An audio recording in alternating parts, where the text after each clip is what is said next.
ایک خوبصورت گاؤں میں چچا اسلم کی ایک چھوٹی سی پرانی دکان تھی۔ چچا اسلم بہت رحم دل اور ایماندار انسان تھے۔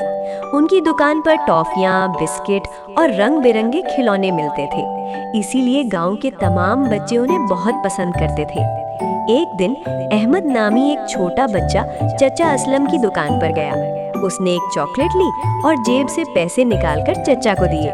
رش کی وجہ سے چچا اسلم نے پیسے گنے بغیر دراز میں رکھ دیے اور احمد وہاں سے چلا گیا۔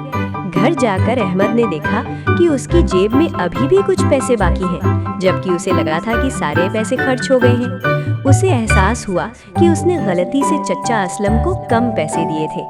احمد فوراً دکان پر واپس بھاگا اور چچا اسلم سے کہا، چچا مجھ سے غلطی ہو گئی، میں نے آپ کو کم پیسے دیے تھے، یہ لیجئے باقی کے پیسے۔ چچا اسلم احمد کی ایمانداری دیکھ کر بہت خوش ہوئے۔ انہوں نے احمد کو شاباشی دی اور انعام کے طور پر اسے اضافی ٹافی دی۔ انہوں نے سب بچوں کو سمجھایا کہ سچائی اور ایمانداری میں ہی برکت ہے۔ اس دن کے بعد احمد نے عہد کیا کہ وہ ہمیشہ سچ بولے گا۔